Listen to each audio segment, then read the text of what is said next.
Rev it up and welcome to Cars Yeah, show number 1951. Be prepared to be inspired. Hey Blake, happy birthday. This is Cars Yeah, where you'll enjoy interviews with inspiring automotive enthusiasts. Mark Green is here to provide you with a fuel injection of automotive inspiration. So get in, sit down, buckle up, and get ready for a wild ride here on Cars Yeah.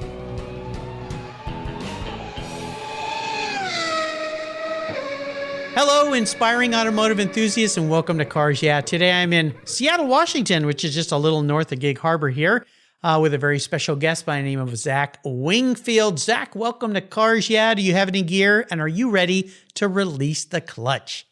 I'm ready to release the clutch. How you doing, Mark? I'm doing good. Nice to see you today. Kind of in our hometown here, up here in the we've had a very rainy fall season. Somebody told me the other day that we've had like record rainfall since October, and it's been, I don't know, 1,800 inch. I don't know what it's been. Yeah, all my friends right now are flying to California and Mexico to avoid it. Yeah, it's been pretty darn wet, that's for sure. And we got some pretty nasty winds the other day. But hey, that's why we have big trees, right? They like to drink. Yes. Yeah, very cool. Now, before I give you a proper introduction and we dive into this very cool world that you live in, what's one little thing that maybe you, your friends, or friends of yours, I should say, don't know about you? One thing my friends don't know about me, I guess that I'm a guitar player, maybe? I don't know. Well, we had that talk before because you've got a beautiful Les Paul hanging on the wall back there. Yeah. Well, I'm pretty public. I post a lot of content. I'm pretty much an open book, and I just don't really post very much. Everybody thinks they know me because of how much I do post on our social media, and I don't think I post too much music stuff that we do. But you said in our pre-show chat that you're maybe kind of setting up to maybe do some music? Yeah, I think people get bored of cars, and not here. I always say that. I think eventually a little bit, right? People like you to change things up a bit, and not that people want to start watching me do music or perform, but I've been dabbling in it for more than 10 plus years, and good for you. Might want to post some content with it eventually soon. I think you should give it a shot. Go for it. That's a great thing about what you and I do today is you can do whatever you want, right? Absolutely. Put it out there, and if people love it, then you just do more, and if they don't, you do something different. So there you go. Well, let me give you a proper introduction here. Zach Wingfield is a film producer and aspiring recording star, and founder of Zwing Films, a company he started in 2012. He's filmed supercar rallies and drift events, in addition to commercial content for over 100 companies, plus non-car related videos for major brands, including Amazon and Microsoft. Today, he has made Zwing Films. I just love saying that. Zwing Films, a subsidiary to his brand Zwing. There you go. Selling merchandise worldwide. Zach hosted his own supercar rally titled Zwing Rally. There's that word again. Running from Seattle to Seaside, and is manufacturing his first product, a front bash bar for an E36 M3. I have an E46 M3, so you need to make one of those for me. Zach started a drifting program and competed in Seattle's Pro-Am series as a semi-professional driver and plans to go out on tour next year. Zach also started a performance shop called Zwing HQ in the heart of Seattle. Obviously, although we have a lot of it, moss does not grow under Zach's feet, that's for sure. So let's have a little word from our valued sponsors that make the show possible. So give them a little love, and we'll be right back with the Zwing Master. We'll be right back. Covercraft has the most complete line of custom seat covers available. Choose between the Polycotton Seat Savers, Endura Precision Fit custom seat covers, Leatherette Precision Fit custom seat covers, and their durable Carhartt seat covers. They're all easy to install and remove, and guess what? They're machine washable too. Easy cleanup to make them look brand new. No more worries about the kids spilling on your seats or your pets damaging your expensive upholstery or leather. Covercraft's quality seat covers protect from damaging pet claws, pet fur, hair, mud, moisture, food, drink spills, drool from permanently damaging your vehicle's fine surfaces. Headrest and armrest covers and color options are also available on many of the styles. And I've got a great offer for you. If you use the code YEAH21, YEAH 21 at covercraft.com. They'll give you 10% off plus free shipping. That's right, 10% off and free shipping with the code YEAH21 at checkout. Covercraft, protecting the things that move you. Visit covercraft.com today. Last year, I changed my collector car coverage to American Collectors Insurance. That's who now protects my Porsche Turbo, the one I call my Orange Crush. But did you know they also insure your valuable collections of automobilia and other collectibles? If you're like me, you've invested in a lot of cool collectibles over the years. Those items are valuable. And if you were to lose them in a theft or a fire, well, try to get your normal homeowner's insurance to pay you what they're worth. Good luck with that. American Collectors Insurance provides you with assurance and confidence that your collectibles are fully covered. They insure a lot of items, including automobilia, wine, baseball cards, books, figurines, die-cast models, model trains, glassware, sports memorabilia, toys, and a whole lot more. American Collectors Insurance, they've been protecting us enthusiasts since 1976. They provide you with an agreed value insurance policy backed by a long history of taking care of their clients. Give them a call today for your personal agreed value quote at 866-ACI-YEAH. That's 866-224-9324. Tell them you're a friend of mine, Mark Rains here at Cars Yeah, American Collectors Insurance. Classic car insurance designed by collectors for collectors. Automotive enthusiasts just like you and me. That's American Collectors Insurance.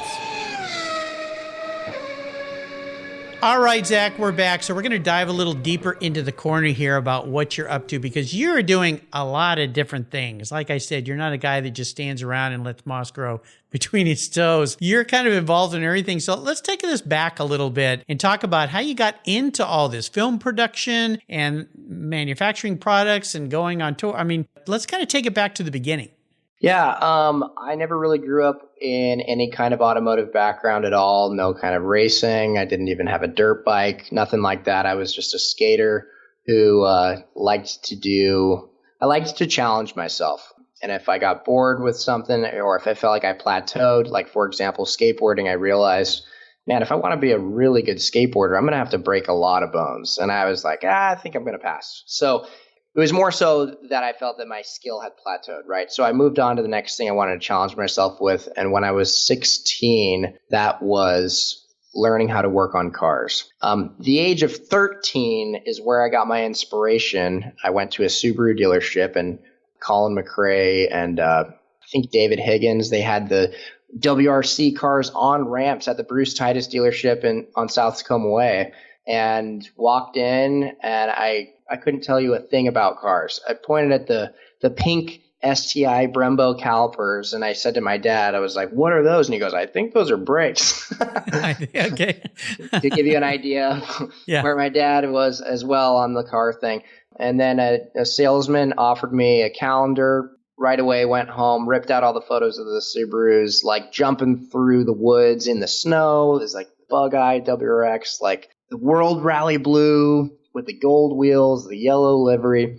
And I told myself, I'm going to buy a blue Subaru with gold wheels no matter what it takes. So from that point forward, I went into my parents' garage, grabbed the lawnmower. I started mowing my neighbors' lawns up and down the block for years. And I saved up as much as I could and ended up finding a World Rally Blue Subaru Legacy wagon.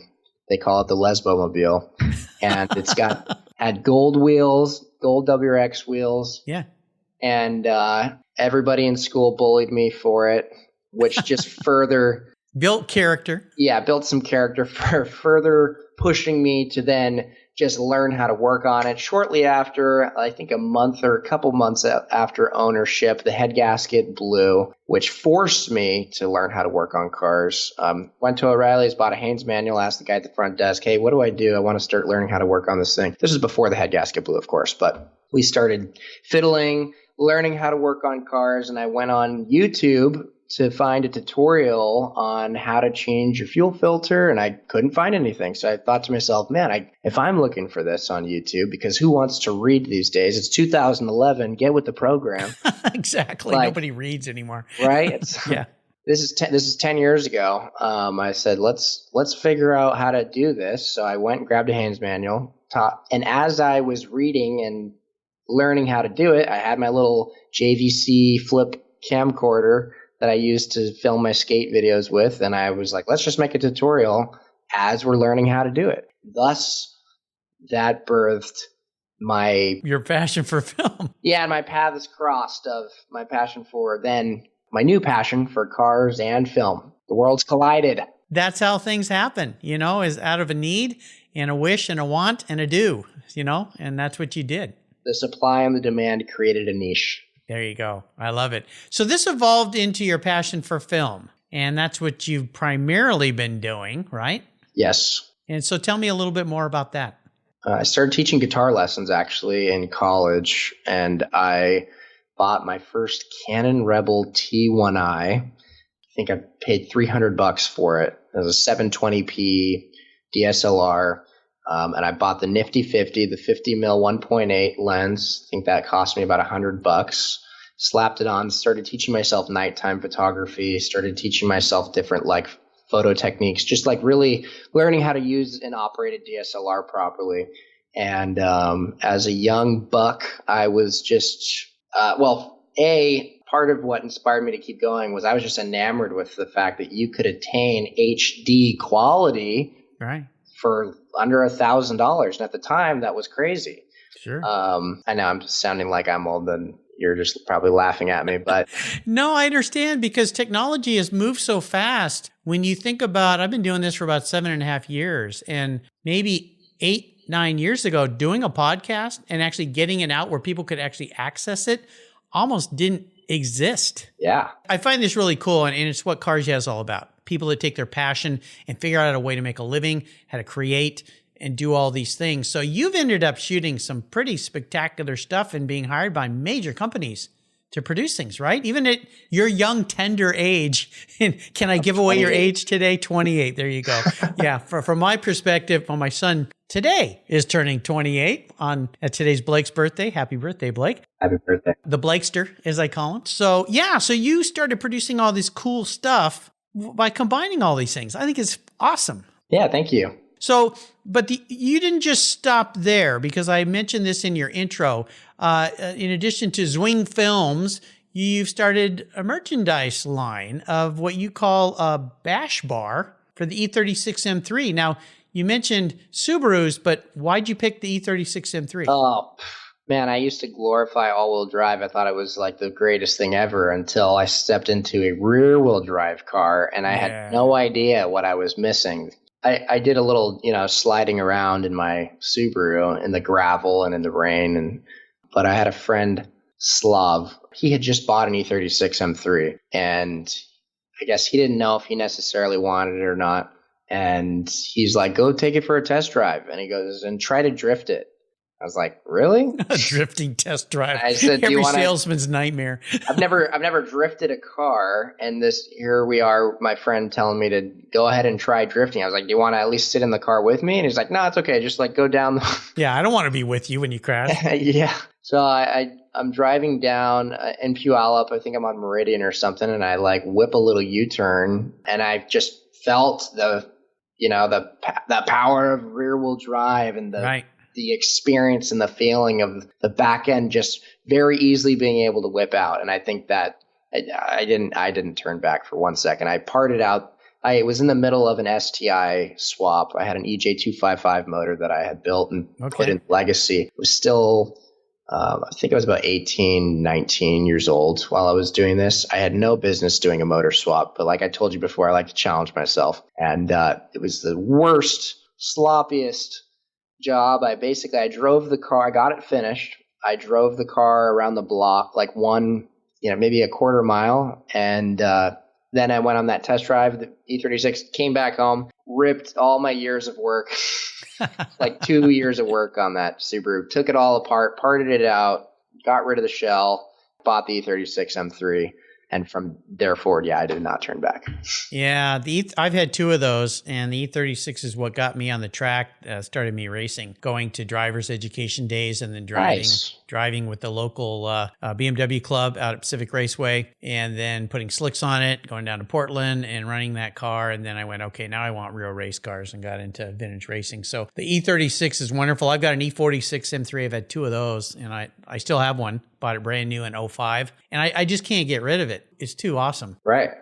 I mean, it does, like you said, it does all that stuff. You push the sport button and it does even more, When my kids were little, my son, the birthday boy today, Dad, push the sport button. I go, you push the sport button. And he, hold on. Yeah. So they're wonderful cars. They're just absolutely wonderful cars. So that's why you picked the first product launched, the Zwing bar, to go onto that car? No, I built my E36 for SEMA in 2016, where we debuted the car.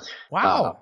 So in the E36 M3, I had to sell because I was moving to London, and I got rid of the car. I went on to be the media director of a supercar rally company out in Europe, moved over to Australia, came back to America. Wow. When I came back, I kind of had to start from scratch, and bought an E30. I bought a 528i. Keep in mind, these are very, very affordable. These cars were very cheap for me at the time. There's a lot of tax on these chassis now. The E36 and the E30 especially are selling for a lot more. But I bought an E30, drove it down to San Francisco, loved that car, got a 528i. I had a Sony A7S, and the Sony A7S II was coming out. Like you said, technology comes so fast.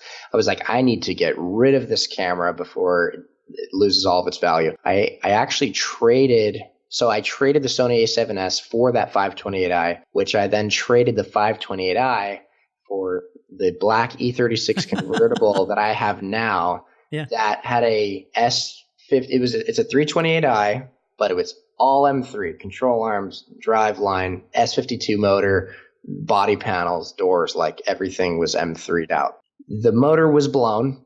The RMS aftercooler, though, was still in it, and the Vortex supercharger was also blown. So the powertrain was destroyed, but there was still value there. I saw value in it. So I wanted the chassis ultimately. I couldn't care less. The 528i was the black BMW. It's cool, but sorry, this is long-winded, but got the E36, took everything out of it, put a car cover over it in 2015, and for 1 year, I spent an entire year turning my video clients into sponsors, and I spent about 6 months or so, maybe 6 to 8 months, planning and doing the pre-production of this build, and we planned to build it. And we built the car in 1 month and debuted it in Vegas. So I was that. Wow. I did happen to be the Bluetooth drive shaft guy that year. Company that made the swap kit had sent us the wrong drive shaft 4 times. There was a lot of hiccups. Everything's a learning experience, but the car looked incredible by the time we unveiled it. And by the way, that was the longest kept secret I think I've ever had, because I didn't tell anybody I owned the car. It was a secret for the entire year that it sat, and then it was a secret up until we pulled the sheets back and revealed it. Nice. This is all leading back to what we were talking about. My trailer was stolen while I was in Vegas. Uh-oh. Car was still there, trailer gone. This is what birthed the Zwing bar. Rob, Chair Slayer, had come to Vegas with an empty trailer to buy a trophy truck. And the trophy truck, he decided it was a piece of crap, didn't want it. So instead, Rob and I were friends, and he was like, yeah, let's knock out the rest of your build, because there was a couple missing pieces on it. So we trailered my E36 to Grand Junction, Colorado. Here's the kicker about the stolen trailer. The stolen trailer was my friend Daniel McPherson's. He used that trailer to tow cars around. That was like one of his side hustles. It was something that provided him income. And I had just exhausted all of my finances and resources on building this car. So all really bad timing, and it put pressure on us to make sure we get him another trailer as soon as possible. So while we're down in Colorado, finishing up, tying up the rest of the build, I'm thinking to myself, what am I going to do while I'm in Colorado to raise some kind of money and get Daniel his trailer back? So I talked with Rob about it, and Rob was like, we both came up with the idea of, we had already been talking about designing and building a front bash bar as we were in the middle of building my car, and we wanted to build a bash bar for it anyway. And he had been hooked up from SolidWorks, Creaform, Bentech, all these companies were supporting Rob. And we got the chance to use his $75,000 Creaform 3D scanner to scan the front of the car. Nice. I ended up getting to make a commercial out of it to then promote the product. And then we started selling bash bars to recoup funds to then, get another $3,000 to then get Daniel a trailer back. And there you go. Yeah, so that's the story behind why we decided to manufacture the bash bar. I should, do you know Scott Whitehead at Benchmark? Nope. Over in Bellevue? You should meet him. He's doing some cool OEM parts, skid plates and bars for high-end cars and also for General Motors for the new Corvette and so forth. Manufactures them, designs them, scans them, does all that kind of stuff. He's created this whole side business, now become a major part of his company after doing that. So I should connect you with him. You guys should talk. He's like you, a go-getter. He's always thinking, always being creative, always doing new stuff.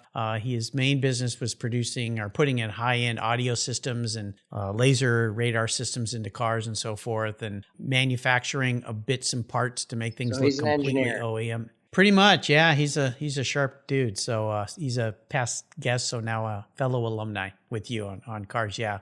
I need to connect me with them. Yeah, definitely. I'll put you guys together. That'd be pretty cool. You mentioned Rob. Is there a influential person in your life that's been a great influence, mentor for you? Man, there's a lot.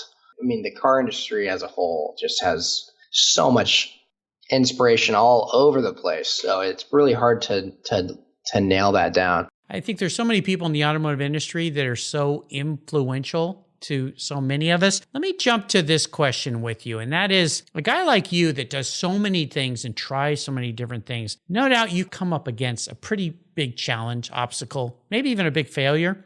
Is there one you could share with us? Oh boy, there's a lot of those too.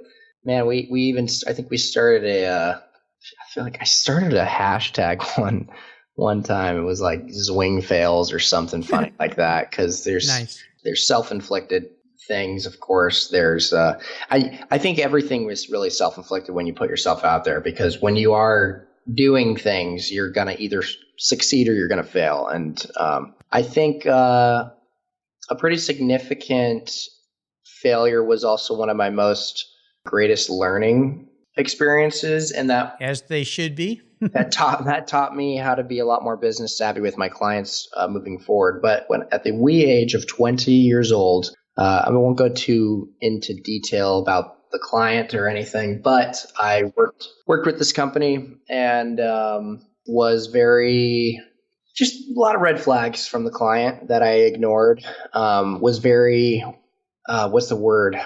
Appealed by, enamored by the experience that the trip we're filming would take me on. Ended up, there's just lots of manipulation, a lot of lying going on, a lot of things that led toward just a bad situation. But I ended up getting deported from London, from Heathrow Airport, because I was told to lie about what I was doing over there instead of the client getting me the visa. Oh my gosh. He promised. So your question earlier about have you ever been interrogated? Yes, I have. Okay. Yeah. Put in a holding room for 15 hours. And oh my gosh, that's horrible. Was told to buy an international flight day of or sit in jail in England. Wow. So let me ask you this, because we don't go into details with these people, but I heard the learning lesson here was when red flags are going up, no matter how enamored or important that client may seem to be, you need to listen to those little voices in your brain that are telling you to get out. Relationship advice as well. It goes both. It goes over. Yeah. Yeah. You know, I can't tell you how many times I've been in those shoes. Now, I never ended up deported from London, but The important lesson here for you listeners out there, especially if you're young and you've not been through this before, is when something doesn't feel right, or as they say, doesn't smell like, or if it walks like a duck and looks like a duck and quacks like a duck, it's a duck. So duck and get out, right? Yeah, I learned a lot of valuable lessons. I wouldn't trade any of it for the world, though. I ended up holding on to the hard drive from what we had filmed down in Australia. And the client, because the client said instead of paying me to finish the work, after of course he didn't get paid. Instead he said he would send me my stuff back in exchange for the film work we were doing, and that wasn't going to fly with me. So I said no thanks, and it turned into a pretty nasty back and forth for about a year. Ended up losing everything, all of my extra video gear, my clothes. I even had this little journal. I used to do these. It'd be like 2 a.m. I'd go out and read my Bible and like journal and like have this.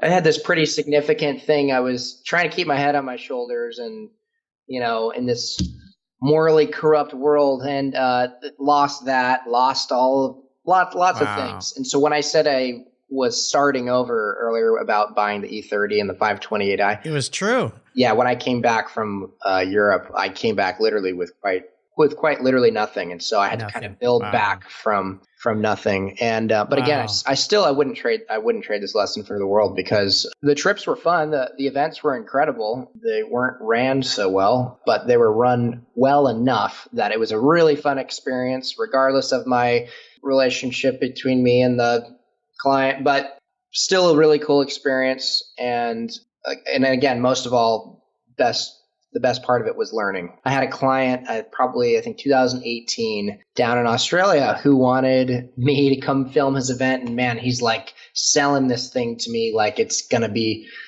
they're renting the entire Sydney airport for this car show. And he's name dropping all these celebrities that are going to be there. And one thing I picked up on a lot was, as we're negotiating the price for my services, instead of him saying, that's out of our price range, or hey, maybe there's something we can compromise on, maybe there's something else we can do. And when you notice somebody tries to diminish your value, run away. And they say, oh well, yeah, I mean, like, you can't. I should just do the accent, but I'm not going to. When someone tries to talk down your value, essentially, instead of compromising somewhere, that's a huge red flag. And that's stuck to my gut on nope, I'm not going to come down and film your event. And it was a fight for me to still do it. He's really wanted me to come down there and film his event, and I stuck to my guns. I heard the red flag. I saw the red flag. I decided it was a duck, like you said. And I think a month later, they were in the news for a class action lawsuit being filed against them. And I was like, boom. Boom. Yeah, I learned my lesson. There's a great quote by Nelson Mandela. I never lose. I either win or I learn. And that's a good one there. I'm going to crawl into your head and be your car psychologist today, all right? So sit back on the couch, think back to your childhood. Now, if you were a car, this isn't what you want to be. This is your personality manifest as a vehicle. What would you be, but more importantly, why? If I was a car? If you were a car. Tomorrow, you just, instead of getting out of bed, you rolled out of your garage, you turned into a car. Again, this isn't what you want to be. This isn't a Ferrari or, unless you think you're a Ferrari. This is your personality, your quirks, your idiosyncrasies, the man in the mirror. Man, I just want to say GT3 RS, but I know that car is too perfect for me to be GT3 RS. Maybe a stretch. I don't know. Maybe a what? Yeah, a stretch. Maybe a stretch. Yeah, could be. And of course, Porsche just came out with their GT4 RS today that we're recording this show, which is, the Cayman with a GT3 engine in it. So change the subject very easily to talk about that. We'll stick to the course here. What kind of car would I be? I feel like that's a really tough one. I'm not helping you out very much today, am I? What do we got? Let's read off some manufacturers. We got Toyota. We've got Porsche, BMW, Chrysler. Here's the way I would approach this. First and foremost, think of yourself as what kind of a worker are you? Are you a workhorse, a flippant worker, Okay, now we're getting somewhere. Yeah. So, I've had a lot of people say, I'm a Ford F-150. I just get it done. I'm a Range Rover.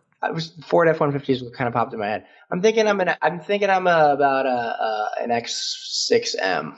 X6, okay. Because I get really down and dirty and messy with grease monkey working on. I mean, like yesterday we had a Chrysler came in, had 100 gallons of water stuck in the car in the floorboards. Yeah, the sunroof was.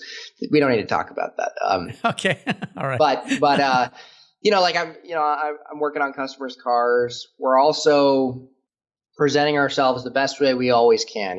Every time before I come down to the garage, I try to dress well and look presentable. I try to keep a good image and be the best I can be with my customers, my clients. I try to keep things classy. I don't dress up in a grease monkey outfit. I wear my nice clothes every time I go down to work on my cars, and then we'll go from doing that to something very bougie. And I don't know how to describe this without sounding like an asshole, but I try my best to present yourself right and professional. There you go. Right. Okay. But we also work hard, we get a lot of cool things done. We're competing and drifting. We're doing a lot of cool things as well. I think an X6M would describe that personality, because the X6M, you could throw an engine in the back and put some seatbelts, strap it around it, and drive it somewhere, and the car still also looks amazing. It's a workhorse, but it's a nice looking workhorse.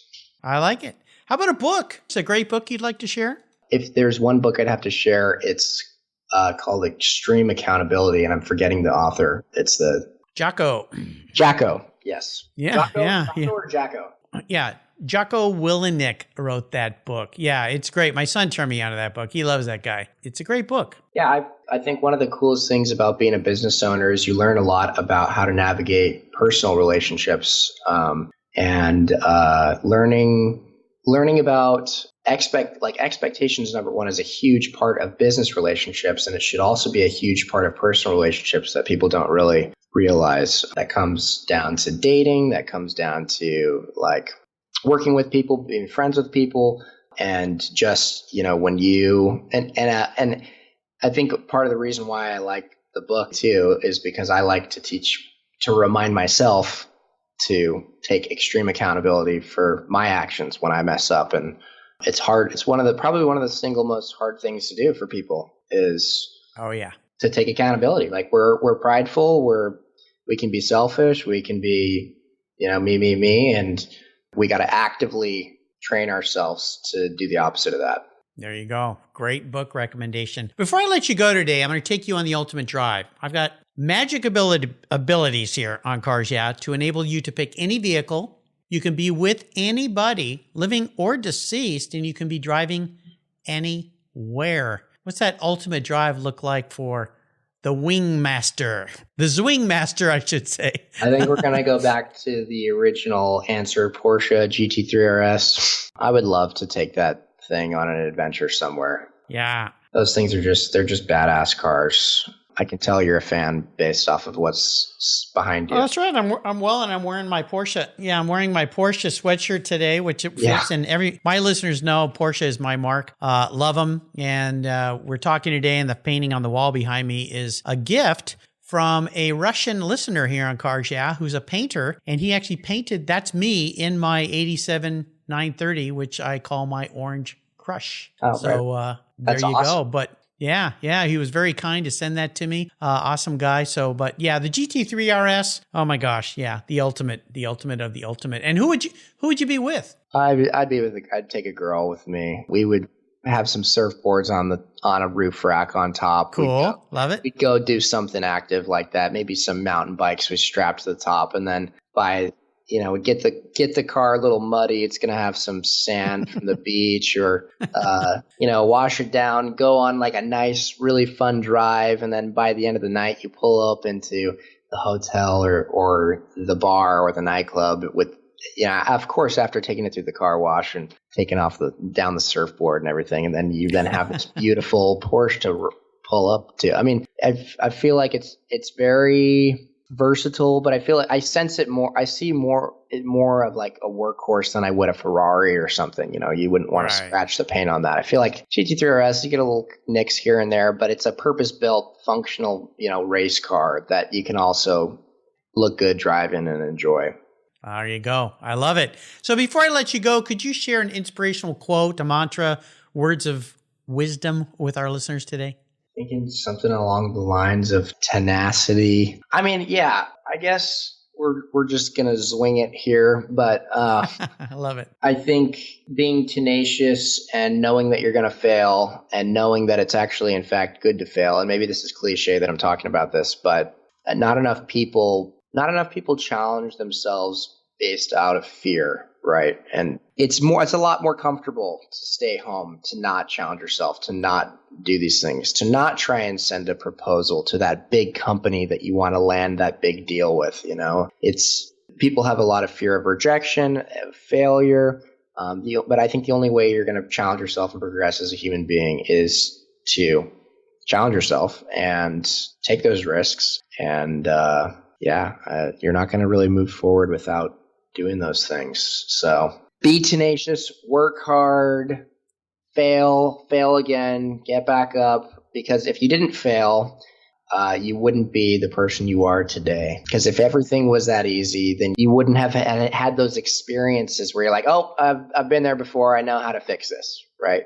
I have a good friend I went to high school with, and she wrote a book, said if everything was easy, everybody would be doing it. So yeah. There you go. Be willing to swing it. I will tell you listeners today, how can people learn more about you and follow along with what you're up to? I think right now Instagram is our number one. Zwing is our Instagram, ZWING, just as it sounds. Yeah, I'm surprised. We've got a YouTube channel, Zwing Films, one word, and then we got our website, zwinghq.com. That kind of encompasses everything. You can see the supercar rally stuff on there, the film production company, the performance shop, what we do. In fact, you can schedule an appointment if you press the Fix My Car Now button. Hey, there you go. You heard it. All right. You can check out everything, and there's links on Zach's show notes page here in the Cars Yeah website. Just type in Zach. I think he's the only Zach, or maybe just one or two. Zach Wingfield. He's the only Zach Wingfield. That's for sure, because there's only one of these guys out there. That's for sure. And I want to do a shout out. Thank you to Brad Abater. He's the guy who introduced me to Zach today. So, hey, Brad, I finally got Zach on the show. So there you go. And of course, he's good friends with Adam Kramer, part of the Avance group up here in the Pacific Northwest. So we're all one big happy family up here in the rainy Pacific Northwest. Zach, thanks for being so generous today with your time and expertise. I'm going to be watching your YouTube channel for those music videos that you're going to be producing soon. So you better get to work on that. Until you and I talk again, my friend, I'll see you down the road. Thanks, Mark. You're welcome. I've discovered Linkage. It's a new quarterly publication and website that covers the automotive market, driving, restoring, collecting, and discovering your passion for motor vehicles. Linkage is about experiences, opinions, and values. Linkage is an actual informed, reasoned opinion based on first-hand experiences. A talented Linkage team covers the automotive world, the people who share your passion and mine, smart, considered, rational, and experienced opinions, ones you can learn from and grow. That includes our passion that drives auctions and the collector car market. So come with me and join us on this journey. And be sure to use the code CARSYEAH when you subscribe, and they'll give you $10 off. Boom! Linkage, geared for the automotive life. Subscribe today at linkagemag.com. Today's vehicles are essentially computers on wheels, and it takes more than a wrench and oil to keep them humming. That's why Cars Yeah supports TechForce Foundation, a nonprofit dedicated to driving tomorrow's workforce of skilled technicians forward. Techs keep our cars, trucks, airplanes, and fleets rolling. Yet there's a massive tech shortage because many young people don't know it's no longer a blue-collar job. Today, it's a new-collar career. It involves computers, technology, it's in high demand, you get paid really well, and you can live and work anywhere in the country. I know you're passionate about cars, trucks, and motorcycles, and you can help pass that passion on to the next generation of techs, so our rides keep rolling down the road. Visit techforce.org today and learn how. Thank you so much for joining us on today's ride here at Cars Yeah. Drive on over to carsyeah.com to find show notes and inspiring automotive fun. Download your free copy of Filler Up, a fun book filled with gorgeous photographs of fuel filler fun, including quotes from more inspiring automotive enthusiasts. Download your copy today, and we'll see you next time on Cars Yeah.